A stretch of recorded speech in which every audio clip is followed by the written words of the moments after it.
ন্যায়ের দেবতা, কর্মের দেবতা শনিদেব নিজের রাশি কুম্ভ রাশি ত্যাগ করে মীন রাশিতে গোচর করছে।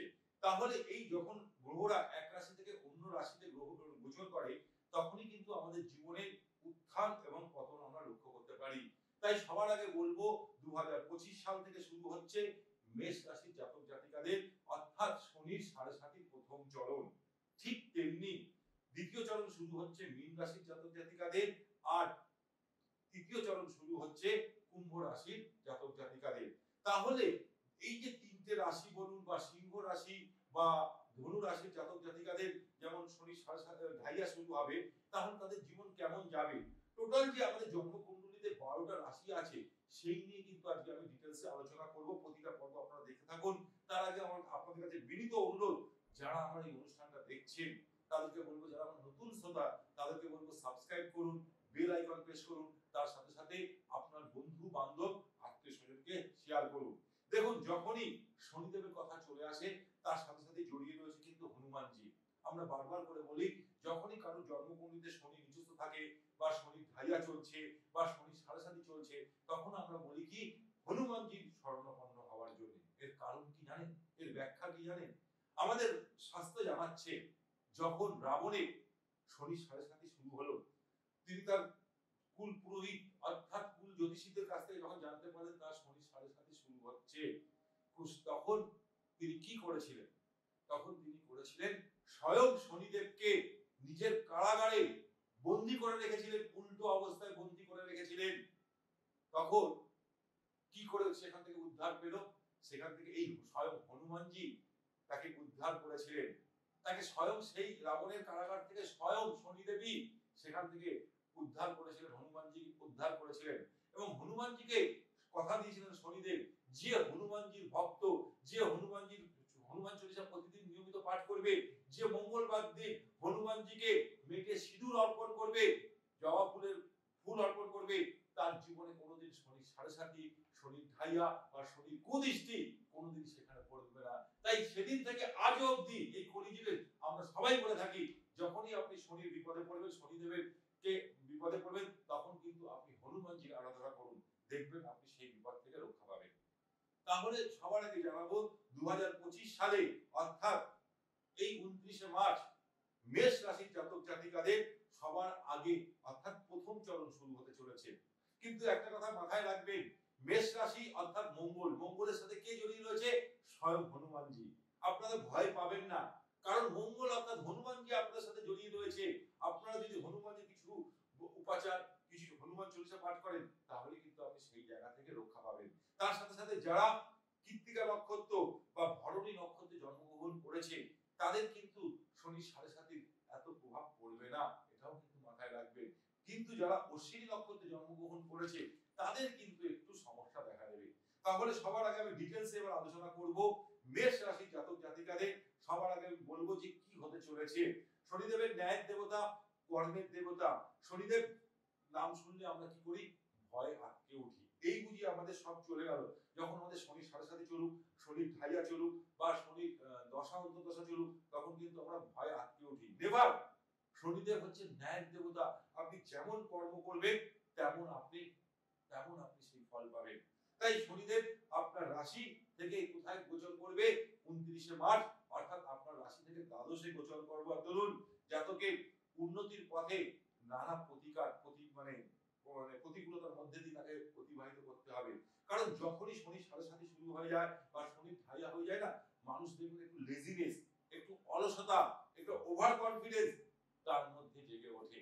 যদি আপনার জন্মকুণ্ডলীতে রবি, চন্দ্র বা বৃহস্পতি যদি দ্বাদশে বিরাজ করছে অর্থাৎ মীন রাশিতে বিরাজ করছে, সেখানে যদি শনি গ্রহ যদি পীড়িত হয়, তাহলে জাতকের জীবনে প্রচুর দুঃখ কষ্ট দেখা যায়। কিন্তু একটা কথা মাথায় রাখবেন, শনিদেব হচ্ছে ন্যায়ের দেবতা, কর্মের দেবতা। তাই দ্বাদশে শনি গোচর করবার দরুন মেষ রাশির জাতকের জীবনে বহুগুণ বেড়ে যাবে। কোথায় যাবে? দায়িত্ব বহুগুণ বেড়ে যাবে। কর্মক্ষেত্রে বলুন বা পারিবারিক জীবনে বলুন, দায়িত্ব কিন্তু বেড়ে যাবে। দ্বাদশ স্থানটাকে আমরা কি বলি? বিদেশ যাত্রা বলি। দ্বাদশ স্থানটাকে বলি আমরা আয়ের থেকে ব্যয় বেশি বলে থাকি। দ্বাদশ স্থানটাকে আমরা কি বলি? আমরা বলে থাকি, অতি অবশ্যই বলে থাকি, সেটা হচ্ছে কি হসপিটালের জায়গা।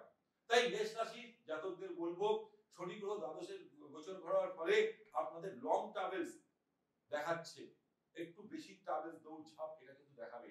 ঠিক তেমনি যারা বিদেশে পড়তে যেতে চাইছিলেন বা বিদেশে চাকরি সূত্রে যেতে চাইছিলেন, তাদের কিন্তু সেই সুযোগটা 29শে মার্চের পর দেখা যাবে। দেখুন, জন্মকুণ্ডলীতে নেগেটিভও আছে, পজিটিভও আছে। পজিটিভটা আমি বলে দেবো, কিন্তু সেই নেগেটিভকে পজিটিভ করার দায়িত্ব কিন্তু আপনার, সেই উপায়টাও আমি বলে দেবো। তাই অতি অবশ্যই আপনাদেরকে বলবো, আপনাদের কিন্তু এবার বিদেশ যাত্রার যোগ দেখাচ্ছে। অতি অবশ্যই বলবো শত্রু থেকে সাবধানে থাকবেন, কারণ শনি গ্রহের দৃষ্টি আপনার রাশি থেকে 6 হাউসে পড়ছে।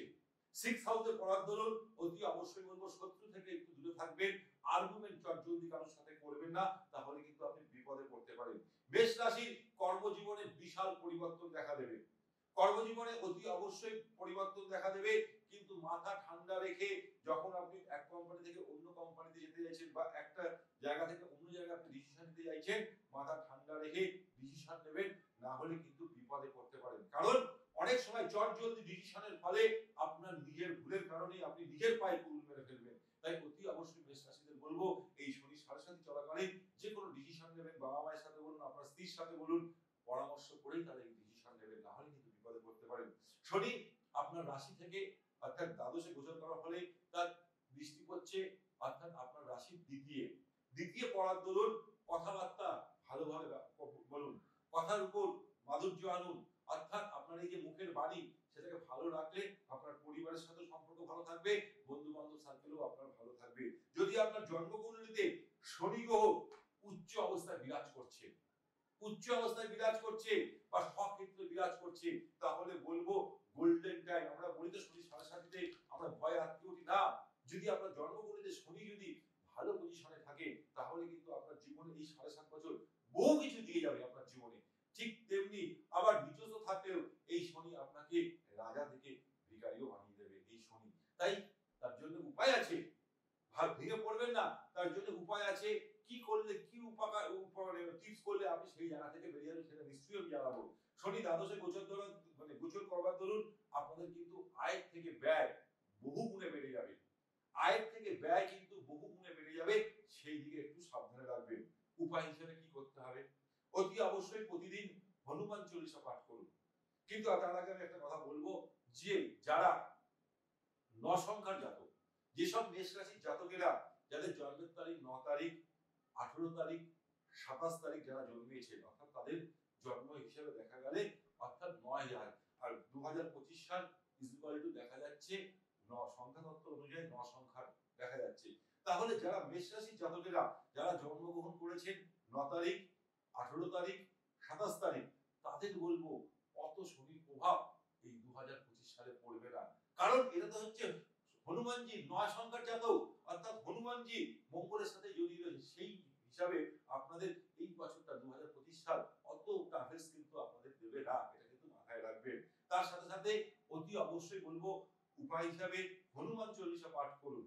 শনিবার দিন ও মঙ্গলবার দিন নিরামিষ আহার গ্রহণ করুন। আপনার আশেপাশে কোথাও যদি অশ্বত্থ গাছ থাকে বা শনি মন্দির, পাথরের শনি মন্দির থাকে, মানে শনিদেব থাকে, তাহলে সেখানে সর্ষের তেল বা তিলের প্রদীপ জ্বালিয়ে আসুন অশ্বত্থ গাছের গোড়ায়। না হলে শনিদেবকে অতি অবশ্যই বলবো সর্ষের তেল বা তিলের তেল দিয়ে তাকে অভিষেক করুন। দেখুন না, এই উপায়গুলো করুন, বিশাল আপনি উপকার পাবেন, বিশাল উপকার পাবেন। তার সাথে সাথে অতি অবশ্যই একটা কথা বলবো, স্টুডেন্টদের ক্ষেত্রে, স্টুডেন্টরা বেশি, ওদের মধ্যে একটা বেশি অলসতা ভাব দেখা যাবে যখনই শনির সাড়ে সাথে শুরু হবে। তাই তাদেরকে উদ্দেশ্যে বলবো একটা কথাই, মর্নিং শোজ দা ডে। সকালবেলা তাড়াতাড়ি ঘুম থেকে উঠুন এবং ওভার কনফিডেন্স করবেন না। ওভার কনফিডেন্সের ফলে আপনার জীবনে কিন্তু আপনি নিজে পায়ে কুড়ুল বাড়তে পারেন। এরকম হতে পারে। স্টুডেন্টদেরকে বলবো, যে হোমওয়ার্ক গুলো পাচ্ছেন সেই হোমওয়ার্ক গুলো তাড়াতাড়ি কোনো পেন্ডিং করবেন না, সেগুলো সঙ্গে সঙ্গে সেগুলো করে ফেলার চেষ্টা করুন। পেন্ডিং যদি কোনো কারণে ফেলে দিয়েছেন, তাহলে কিন্তু আপনাকে পেন্ডিং থাকতে হবে। তাহলে অতি অবশ্যই 2025 সাল 29শে মার্চ থেকে শনি সাড়ে সাথী লাগতে চলেছে মেষ রাশির জাতকদের। তাই এই উপায়গুলো করুন, হনুমান চল্লিশা পাঠ করুন, অশ্বত্থ গাছের গোড়ায় গিয়ে সর্ষের তেল বা তিলের তেলে প্রদীপ জ্বালান শনিবার করে। আর তার সাথে সাথে যদি শনি মন্দিরে শনিদেবকে সর্ষের তেল বা তিলের তেল দিয়ে যদি আপনি অভিষেক করতে পারেন, অতি উত্তম। এবং তার সাথে সাথে আরো একটা কথা বলবো, শনিবার দিন কোনো নেশা জাতীয় জিনিস খাবেন না। মঙ্গলবার দিন আর শনিবার দিন নিরামিষ আহার গ্রহণ করুন, বিশাল উপকার পাবেন। ভালো থাকুন, সুখে থাকুন, আনন্দ থাকুন। অনুষ্ঠান শেষ করার মুহূর্তে একটা কথা বলবো, যারা আমার নতুন শ্রোতা তাদেরকে বলবো চ্যানেলটাকে সাবস্ক্রাইব করুন, বেল আইকন প্রেস করুন, তার সাথে সাথে আপনার বন্ধু বান্ধবকেও শেয়ার করুন। নমস্কার। ব্যবসায় বাধা, শিক্ষায় বাধা, চাকরি হচ্ছে না, পারিবারিক অশান্তি, সন্তানের বিয়ে হচ্ছে না, যে কোনো জটিল সমস্যায় যোগাযোগ করুন জ্যোতিষ বাস্তু গ্র্যান্ড টিপস মাস্টার মৃত্যুঞ্জয় নাগের সঙ্গে। অনুষ্ঠান দেখুন প্রতিদিন দুপুর 2টোয় এবং রাত্রির 11:30 একমাত্র মায়া টিভি চ্যানেলে।